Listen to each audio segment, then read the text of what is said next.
If you'd like to make your NFL games a little more interesting, you've come to the right place. It's the Even Money Podcast with Ross Tucker and Steve Fezzik. Yeah, Vegas, baby, Vegas. It is the Even Money Podcast, presented, of course, by DraftKings Sportsbook. I'm Ross Tucker, former NFL offensive lineman, 5 teams, 7 years.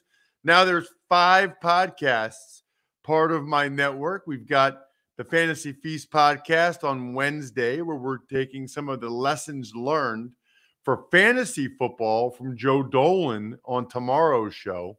The Ross Tucker Football Podcast is still 3 days a week. I thought today's episode was hilarious. I've been dying to talk to one of the 200 million people that doesn't watch the Super Bowl in America. Because to my knowledge, I don't actually know anybody like that. Like, I don't know anybody that's not at a Super Bowl party or watching the Super Bowl. I've always been fascinated to find out, like, who are these people that don't watch Super Bowl. Maddie Levy joined me on today's Ross Tucker Football Podcast. If you'd like a pretty good chuckle, I thought it was very entertaining. College Draft Podcast is a great one to get you prepped for the NFL draft, whether it's just to know the players or get ready for your teams or just for betting purposes, get a better feel for what bets you want to make for the NFL draft. Steve always talks about just how profitable the draft is. And by Steve, I mean Steve Fezzik, at Fezzik Sports, and only at Fezzik Sports on social media. I am at Ross Tucker NFL. We are at Ross Tucker Pod, and that's really every platform. I mean, Ross Tucker NFL is Twitter, Instagram, Facebook, TikTok. Ross Tucker Pod is Twitter, Instagram, Facebook. So whatever social media platform you are on, please follow us. So if we have to record on a different day, or if we've got any important news, or just the highlight clips of these shows, the video, you can see what Steve actually looks like. For those of you just listen on social media, and me, I guess, for that matter, I think you will really enjoy it. Mr. Fezzik, how are you? Who are these contrarian people that don't watch the Super Bowl, have never watched Godfather 1 or 2, have never seen the movie Wall Street? Come on, get out. Stop being contrarian. It's a good event. It's a good movie. You know, it's just interesting, Steve, because, you know, I've lived a bunch of places. I've got a bunch of different friends from different social circles. But to my knowledge, all of them at least go to a Super Bowl party or have the Super Bowl on. So I was always fascinated. And I know you didn't get a chance because we just posted it today to listen to Maddie Levy on the Ross Tucker Football Podcast. But she makes buffalo chicken dip. She said, it's the Super Bowl, I got to make something, but then doesn't watch the game. She did tune in at halftime for the Rihanna concert. So she thinks of the Super Bowl as the Rihanna concert. But football bores her. Too many stops and starts. Like you hear sometimes criticism from the international folks who are more used to the free flowing of soccer. And it was interesting. Like, she's gone to Super Bowl parties and brought her computer, her laptop, so that while the game is going, she can like be playing video games or something on her computer because she doesn't like the action and doesn't have anything to contribute. She really just goes to Super Bowl parties for the food and for the halftime show, which I think, you know what, Steve, there's probably more people like that than you realize that really aren't into the football. They're there for the food and the halftime show, but they're at least still at a Super Bowl party. She tries not to even go to those. Fair enough. And full disclosure, I didn't watch the Grammys. I just found out this year there's a very popular person named Lizzo. Who knew? So I don't get out much myself outside of sports.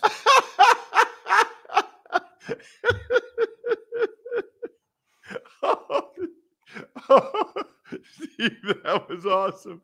Well, listen, she mentioned Sims. You know what Sims are? Billy Sims is the only Sims I know. Yeah, it's like a video game thing that I didn't know. Like, you build stuff, Sims. You like build stuff, and then she also talked about Avatar, and I thought she was talking about like the blue people, that movie, and she's talking about something totally different, evidently. I don't know, man. That's what makes the world go round, though. That's why I thought it was entertaining. So there's several things I want to get to with you, Steve. And by the way, really important that you guys continue to check out the show year round. Today, we're going to go over some of our takeaways from the NFL season, in addition to what Steve said last week, his number one takeaway being the sack props when there's bad weather, which I thought was interesting. So we'll talk a little bit about some of the other takeaways we have. Important to note, Sean Grades, who does all of our math, everything, all of our grading, reporting, everything that you can find at patreon.com/RT Media. If you become a Tuckheads member, he'll be on the show next week. So I'll have a lot more to say about takeaways from a betting perspective, but I also wanted to get your thoughts, Steve, on some of the takeaways. We got grades next week. I want to get your thoughts on the XFL, and I want to get your thoughts on what I'm seeing up in terms of the Super Bowl winner at DraftKings. I guess I'll start with this, though, Steve. With all of the coaching hirings, I don't know how often you update your power rankings. Maybe you can get into that process a little bit, but with all the head coaching hires, especially when it's a first-time guy like Shane Steichen with the Colts or Jonathan Gannon with the Arizona Cardinals, how that impacts or affects what you do, your power rankings, how you feel about those teams, or if it's even possible to have a feeling about a head coach who's never done it before. Oh, it's certainly possible. Personally, I lack the acumen out there to be able to evaluate whether I've got a Joe Judge coming in or a Zach Taylor in terms of who's going to succeed and who isn't. I probably have a little bit of not a bias, but I pay more attention to the younger coaches because the variance is so much higher. The older coaches that have been established, okay, we've got an average coach and we can expect that he's going to do a capable journeyman type performance. So when a new coach comes in, it could be epic bad or it could be good. So, I mean, who saw the Dable thing coming with the Giants and how well they played, by example? At what point during a season do you say to yourself, okay, this coach is good. This coach has it. This is going to impact how I feel about this team, their power rankings, how I bet them moving forward? It's more the latter, that I'm willing to dismiss a coach by Halloween. In fact, with Denver, as soon as McManus was out there trying a 64-yarder and they weren't playing in Denver, that's all I needed to see. Hackett has to go, and I think I'm not on an island here. I think everyone in Denver and all of America that actually watches the Super Bowl and some select games realized this wasn't going to work. Yeah, you know what? I think we talked about it. I know I talked about it in the Ross Tucker Football Podcast. Steve, I felt like it was going to be really tough for him to come back from it after just the first game. And then the first couple games, I thought, what are the odds he actually ends up being a good coach after this, right? Like, he might not end up being the worst ever, but what's the chances he ends up being actually good? And anyone who's been in a job that's been a challenge for them and they really screw up in the first couple weeks can speak to this. You could be kind of a capable employee, and let's say you go to Starbucks and you accidentally put rat poison in the first coffee that you give to a customer. Even if you don't get fired, you're up against it because now all of a sudden the team, the media is just looking for your next mistake and looking to turn on you, and it's going to be very difficult to overcome it. Well, whatever you do, don't put rat poison anywhere near my delicious Labatt Blue Lights. I'll say this. I love football, and we'll get into the XFL. But if you're watching some of these other sports, definitely makes it more enjoyable if you're drinking some Labatt Blue Lights with your family, friends. Live life to the power of we. It's especially awesome for hockey. Of course, Labatt Blue Lights. Always enjoy responsibly. I don't know how they make it colder than other beers, but it is beer. Labatt USA, Buffalo, New York. What about, Steve, coordinator hires. Do you care about coordinator hires? Do you track it? Do you follow it? It would seem to me like there's some prop stuff there for sure. You know, guys that highlight certain positions more than others and have a track record like that. But what about, you know, for individual players, I get it. What about for teams? I mean, like Todd Monken in Baltimore replacing Greg Roman. Should we care? Do we care? Do we not care? Do we only care if after the first couple games they've shown us a reason to care or not? Oh, we care, but there's limited hours in the day. So am I going to spend 24/7 trying to analyze who the good and the bad coordinators are and how it's impacting the point spread when the truth is, yeah, it could impact the line up to a point, I suppose. It's just, I personally don't have the time, but it's certainly something that if you did pay a great amount of attention to would make your handicapping even better. Interesting. Yeah, I mean, I can speak from experience on this, Steve. Coaches matter. And not just head coaches. I think coordinators matter. I can tell you from my experience, having 9 different offensive line coaches makes a difference. And I think arguably definitely makes a difference in a game or two. You know, you can't tell that maybe when you're watching the game or other people, but man, I see a couple things that the offensive line did wrong versus another team where they do those things right. That makes a difference. Well, as Speaking an example, of football, go ahead. We're going to talk about the XFL. So Houston Roughnecks look to be, they're my number 1 rated team right now. Wade Phillips, their coach, is about 100 years old.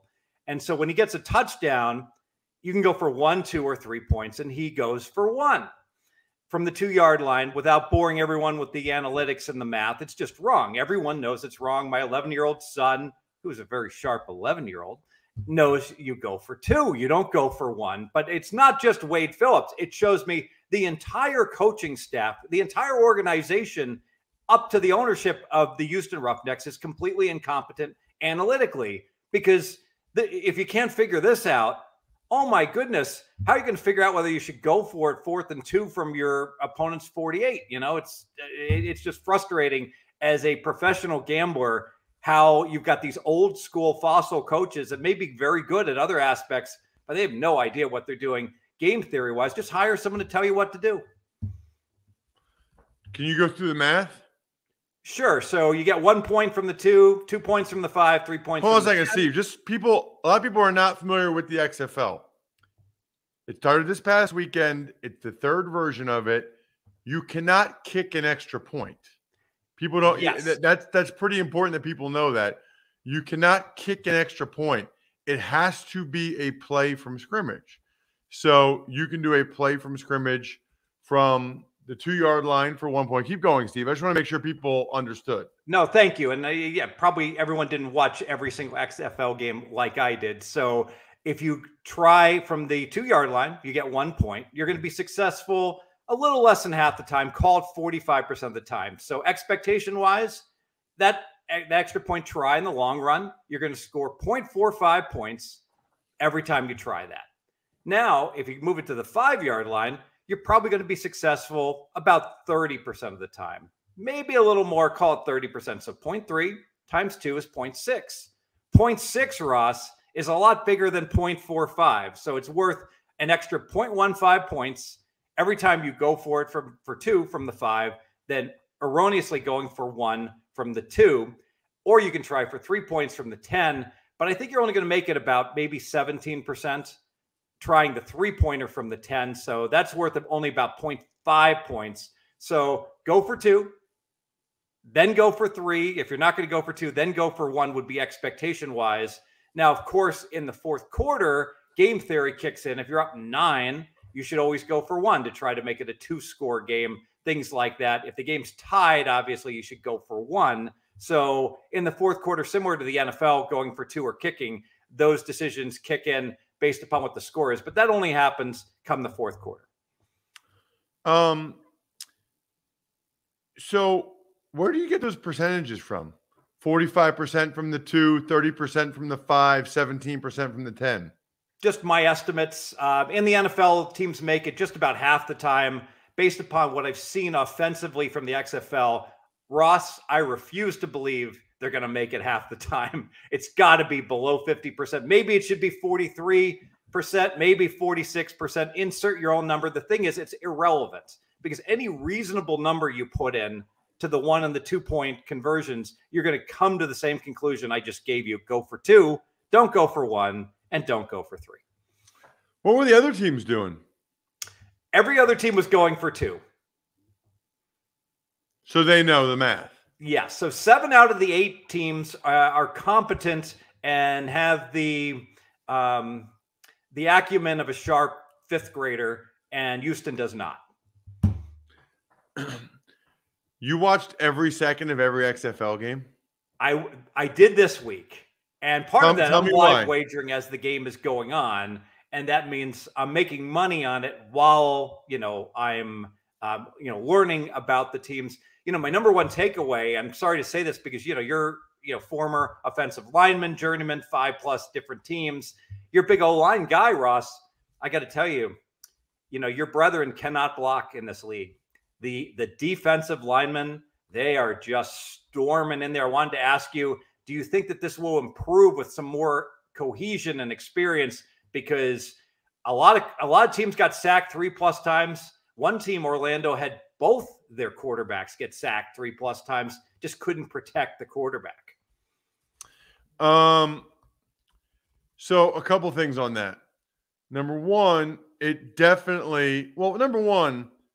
there's always going to be a shortage of competent offensive linemen, I think, in any of these secondary leagues, because most NFL teams carry 9 O-linemen, and then you got at least a couple on practice squad.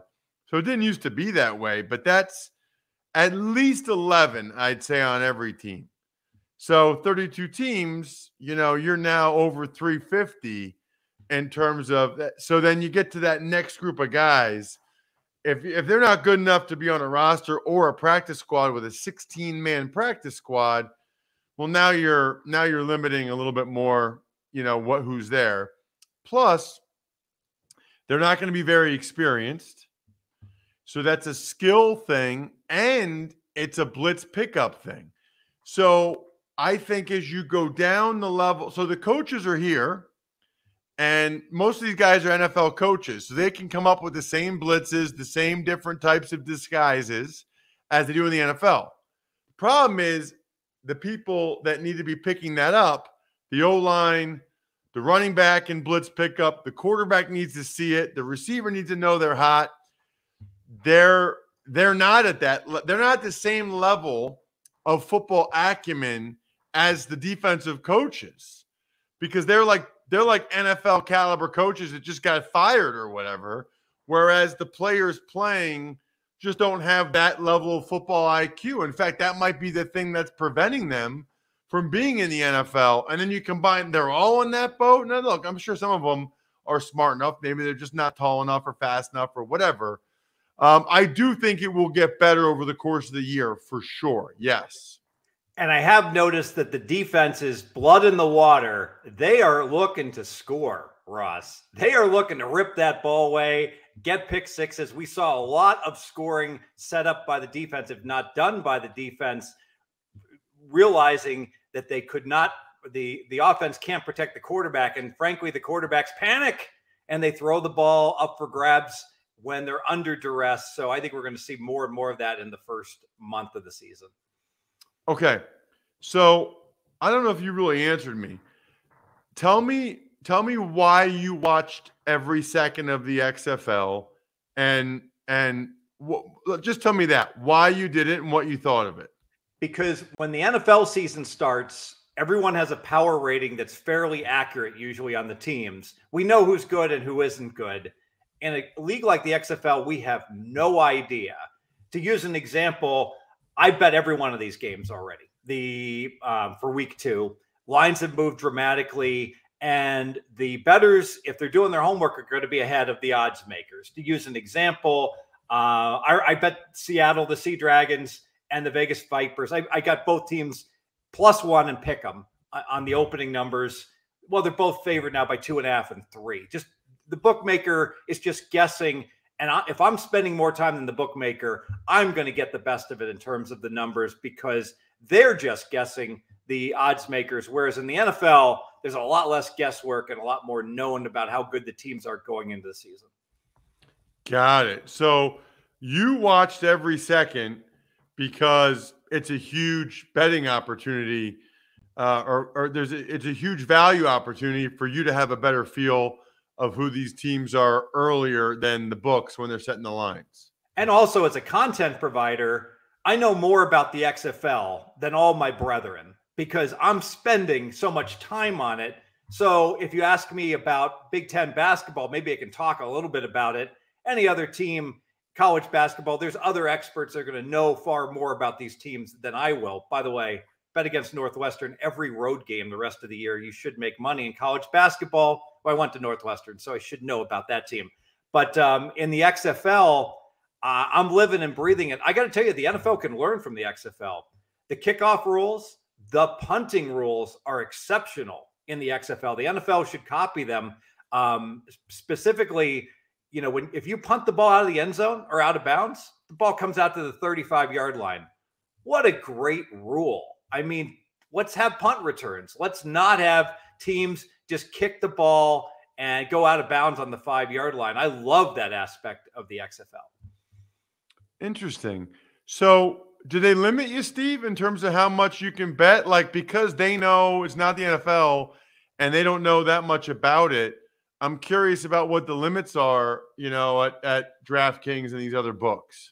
Sure. DraftKings is a very unique book because they take really big bets from bettors. But if the bettor shows that they can win, then oftentimes they limit those bettors and they can't bet nearly as much. Here in town, the opener to the market was circa opening numbers took 3,000 on sides, 1,000 on totals. I can tell you, I'm not working for a big syndicate, Ross. I'm working for myself. And I don't have to divide all my bets by 10 working with 9 other guys. So I can bet $3,000, bang, hit it twice. That's $6,000. That's perfectly good for little old Steve Fezzik, who doesn't bet, $100,000 per game. Interesting. But it sounded like you really liked it. Just the flow of the game. I absolutely enjoyed. I even like the crazy rule that in the fourth quarter, if you're trailing, you can go ahead and instead of an onside kick, you just get the ball on your own 25, 4th and 15.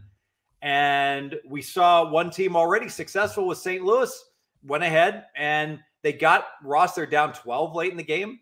They get what I like to call the Naz goal. The Naz goal is the 9-point touchdown where you get the 6 and plus the 3. So forget the 8-point octopus.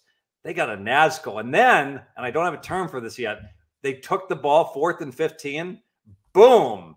McCarron, first down, and they march down and win the game. Bold prediction, Ross, the rest of the year, we will not see someone successfully convert a Naz goal combined with that 4th and 15 afterwards. I'll predict there'll be about 8 tries the rest of the year, and no one else is going to do that. So good for A.J. McCarron, good for Catherine Webb, good for the McCarron family.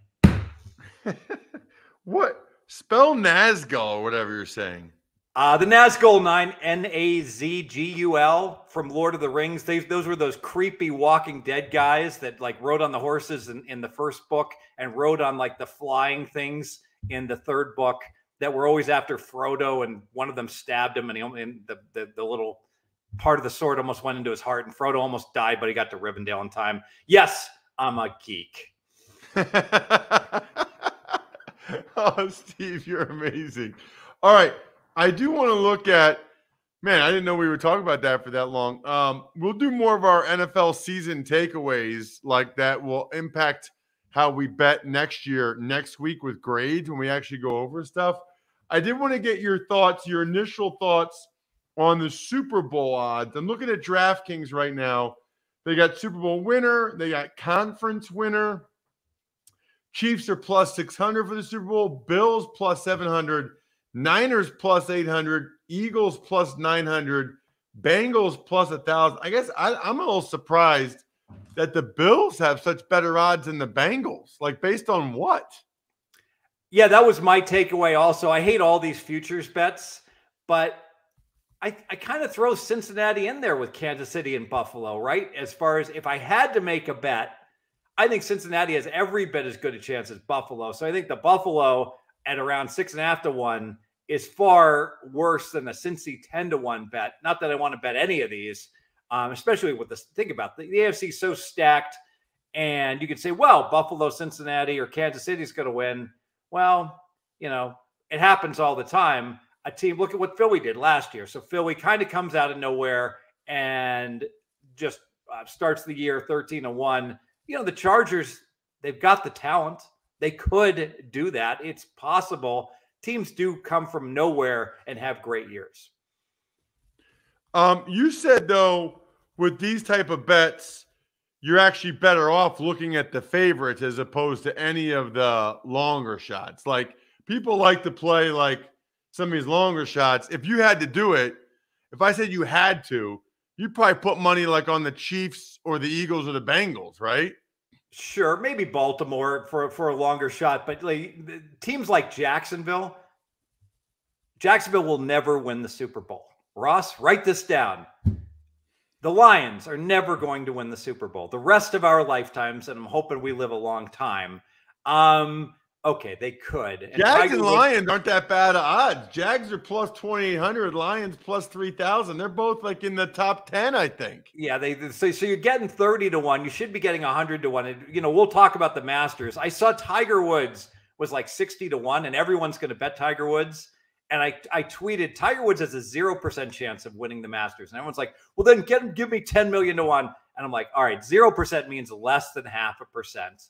And so this is the cash cow that the sports books make tons of money, is they just rake in the money on people betting things at 50, 80, 100 to 1 that really, in the Tiger Woods case, probably should be realistically 300 to 1. So you're getting short paid. Even if he wins, you're getting paid like 16 cents on the dollar on what you should be getting paid. It is just a enormously profitable thing. And that's why these sports books love to promote their futures books. Next week, we've got our boy Grades. You're not going to want to miss this episode, going over everything Steve and I did this year. If you're ever curious, how are Steve and Ross when it comes to, by the way, I'm sorry I didn't get to any email questions. Everything seemed to go longer than I thought it would today. I thought I'd get to a bunch of email questions today, actually. But next week, we'll have Grades on. He's amazing. Everything you've always wondered, like how do they do on teasers? How do they do on underdogs? How do they do on road underdogs? How do they do on home favorites? He has access to all of the information, already fired up to see what he gives us in terms of information than what you and I have as takeaways moving forward. Check him out on social media at Fezzik Sports. I'm at Ross Tucker NFL. We are at Ross Tucker Pod. Should have told you can always watch the show, youtube.com/Ross Tucker NFL, or any of our shows, or subscribe if you'd rather watch the highlight clips that way as opposed to social media. Other than that, good luck, everybody. Hope you guys win some money. Thanks for listening to the Even Money Podcast. Make sure to also subscribe to the Ross Tucker Football Podcast, The Fantasy Feast, Business of Sports, and the College Draft. All available at Apple Podcasts, rosstucker.com, or wherever podcasts can be found.